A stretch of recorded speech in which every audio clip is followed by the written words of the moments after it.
Hi, I'm Alanna Doherty. I'm a content creator and the owner of a colourful photography studio. Now I'm in my happy place, my wardrobe, the place where I just come and I just feel so much joy. I just honestly went wild and I love it so much. This room, the inspiration really came from my clothes and my shoes. I knew that because I have such a colourful wardrobe and so many different shapes, it was going to be chaotic regardless. I just thought, if the clothes are loud, let's let the whole room be loud. So this is a great money-saving hack.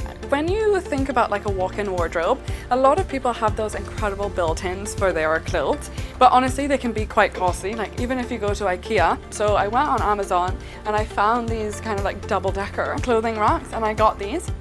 And honestly, it saved me hundreds and hundreds of pounds doing it this way.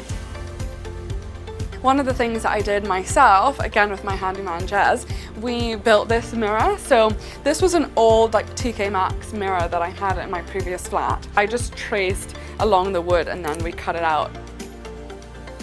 I've always wanted built-in shelves. Everywhere I go, I'm like, ooh, we should put a built-in here.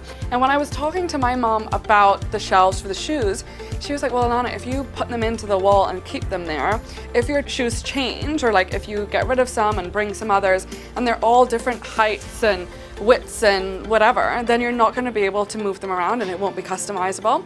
So she gave me this like hack to put a track on the wall, and so all of these can actually come out and then I can move the shelves up and down. So, you know, good job, mom. Okay, so my favorite thing in the room has to be my jewelry storage. A lot of these like ready done island storage units are so expensive. So I went on IKEA and I found the most boring white kitchen island and I thought, we're gonna make this fabulous. And so this was like my third tiling project and I had so much fun doing it. I had some leftover tiles from some other projects and thought, if this room is a more is more room, we'll just go for it. It doesn't need to be perfect. So here I use these curtains to hide all of my little sunglasses, cases, and other little packing cubes. And honestly, just anything that I want out of the way, I just shove it under there and close the curtain. Do you know what? I don't actually have like that many favorite designers, especially like interior designers. My favorite interior designer is Pinterest. I just like gathering inspiration from everywhere and just things that I see. We have like this basket over here that I got on my trip to Ghana. This is really what design to me is about. It's like finding things that have like texture and meaning and a story, but are also colorful and impactful. And that's really what the whole house is about. Every single piece has a story. I just want people to be inspired, live a bit more boldly, not worry about what other people think.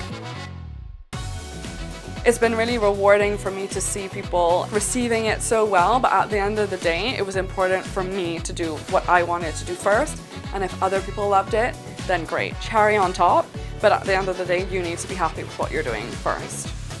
There are lots of people, I'm sure, that are, you know, not so confident with interiors and design. And to be honest, like, I'm one of them. This is my first big project that I've done. For me, the most important thing to do is to start somewhere. Okay, so that was Groovy House. If you loved it as much as I love designing it, please like and subscribe.